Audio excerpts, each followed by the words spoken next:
Well, good morning. So, as you can see, we have no more snow.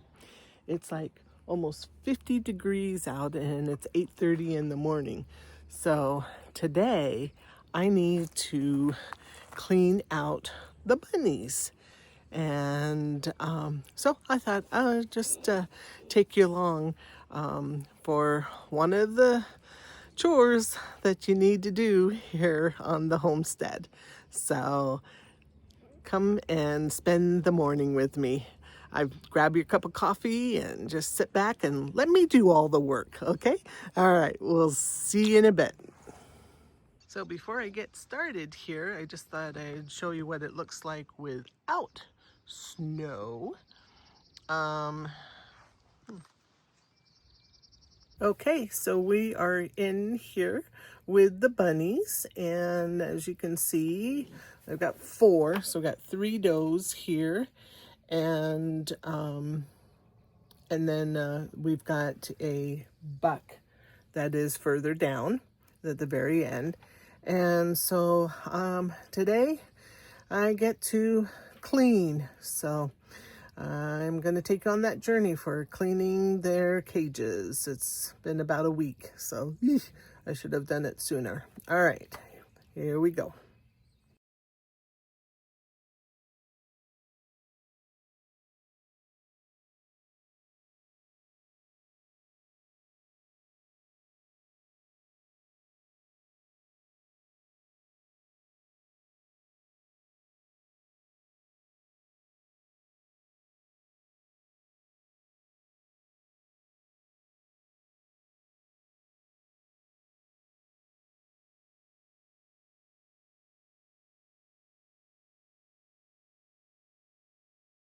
Since I'm almost done, but Yeah.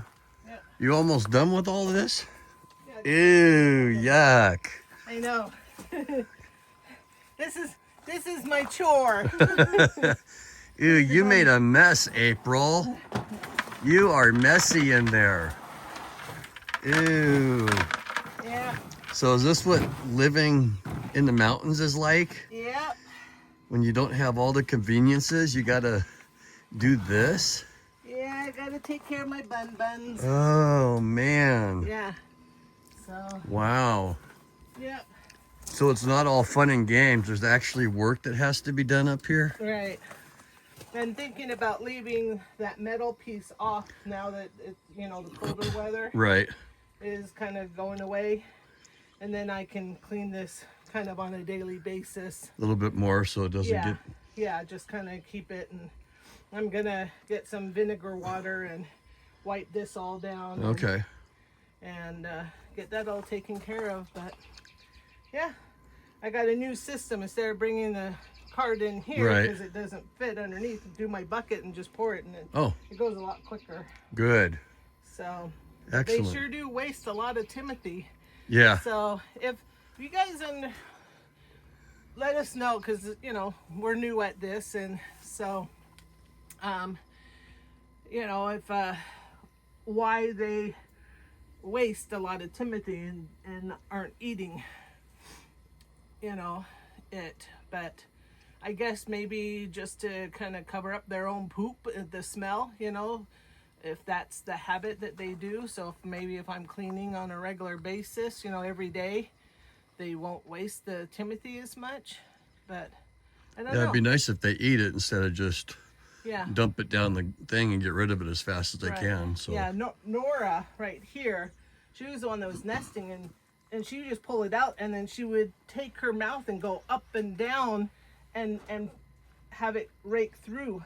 It was weird. She didn't even want it in the cage with her. Yeah, every once in a while she'll munch on it, but I don't know if it was just kind of doing a cover barrier over the poop and their urine. That's a good question for out there for the audience to see, and maybe get back to us and comment and find out. Why is it they're throwing the Timothy out and not eating it? Yeah. So okay. Okay, well, I'm going to get back to this and... All right. And get her done. Yep, and we got Scott Palmer showing up here in about 15 minutes so he can take a look at the seasonal creek and see what we could do to and help. Scott Palmer is from what channel? Hidden Valley Homestead. Oh, Good friends of ours in town. yeah. So go check them out. Hidden Valley Homestead. Yep. Well, good morning. I've got one of my friends coming up to take a look at our water issue coming down the mountain to see what we can do to address it. So I got my friend Scott Palmer from Hidden Valley Homestead. He's the one that did our driveway last year, and he's going to come up today and in his spare time and take a look at our seasonal creek and see what we can do to help mitigate any underground water flowing from it from sitting, to manage it so that it doesn't affect the home site where we plan on building. So I will wait for him. He'll be here in about an hour, but just wanted to give a heads up as to what we're doing and maybe get him on camera for you guys. Well, here he comes. The man, the myth, the legend himself, Scott Palmer, Hidden Valley Homestead. It's good to have friends. There he is, ladies and gentlemen, the man, the myth, the legend, Scott Palmer himself from Hidden Valley Homestead. I don't know about the myth or the legend. How are you, my friend? Okay, so now we've got the bunnies all nice and cleaned. Here we go.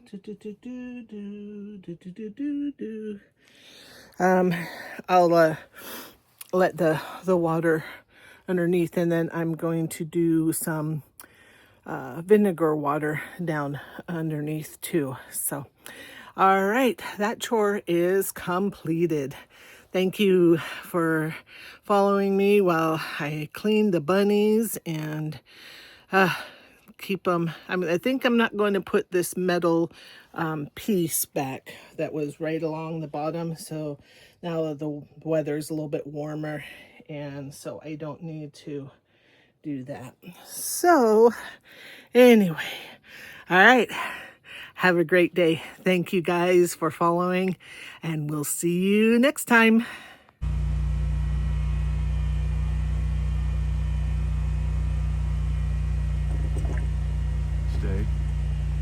Well, we're going for another walk. This time it's on the southwest part of the property, over towards the abandoned pond area.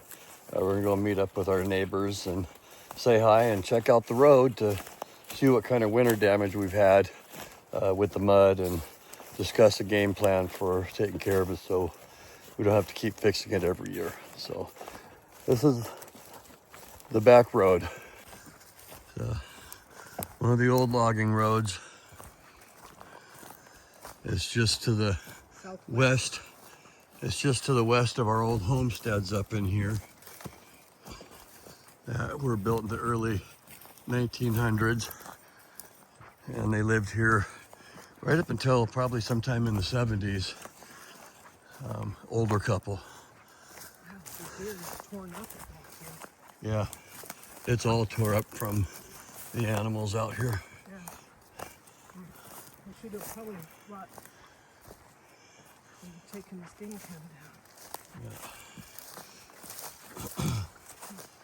So, down. but one of our logging roads got some nice areas in there that they love to hang out at.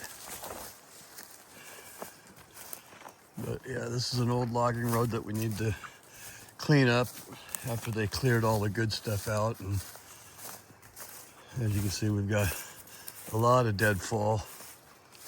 And it used to get really wet back in here. You can see all this grass. So there was a lot of water that used to come down here. And since we dug that drainage trench, it doesn't come down here anymore. There's a big cedar they cut down, huge, probably almost 4 feet in diameter. Oh, here's a tree that came down. Yep, nice big birch tree. Got another tree down by the pond.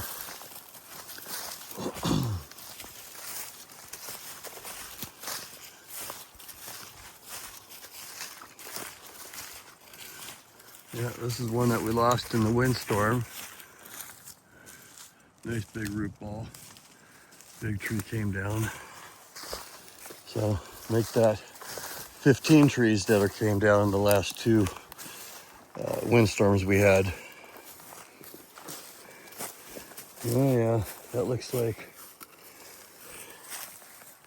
that might be bear also, maybe, because they're coming. The males are coming out of hibernation. There's a whole bunch right there. Yeah. More scat. Yep. Got more right there. That's bear scat. So he's walking through here. Definitely walking through here. And that's all fresh.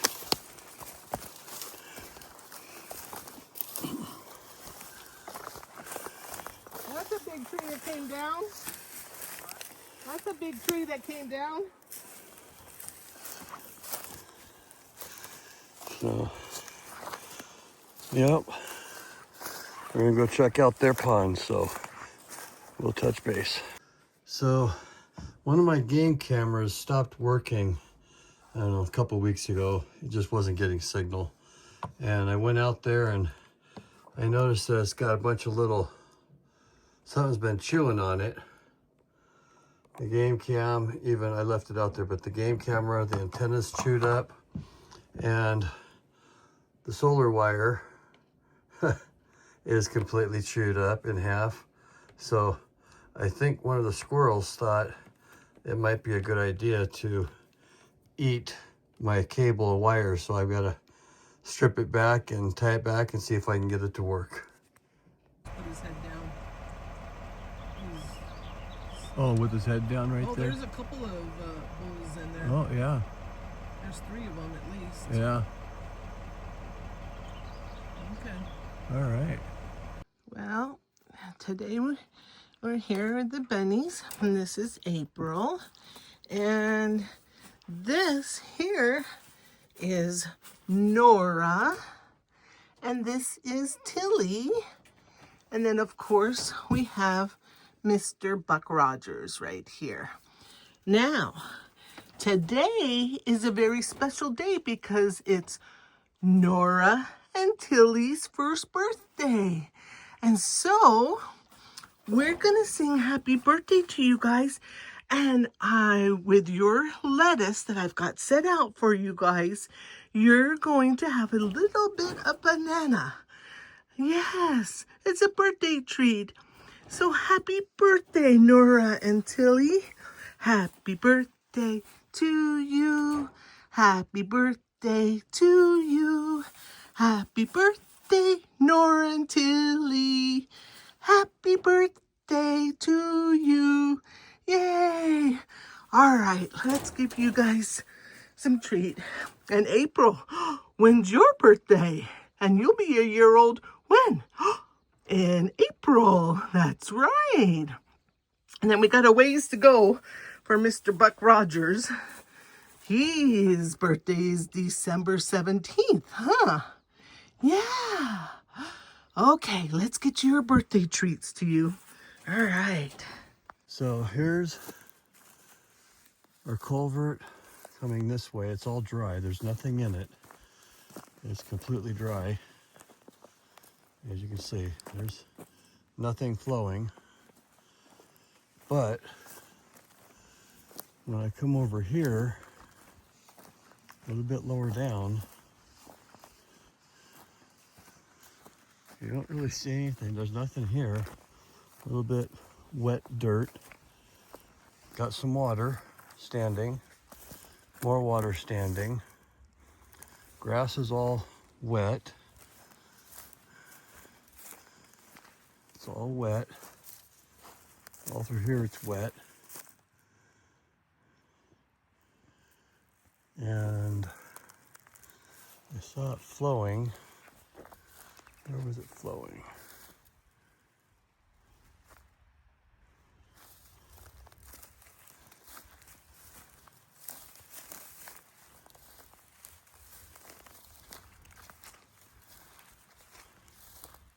Yeah, so right here,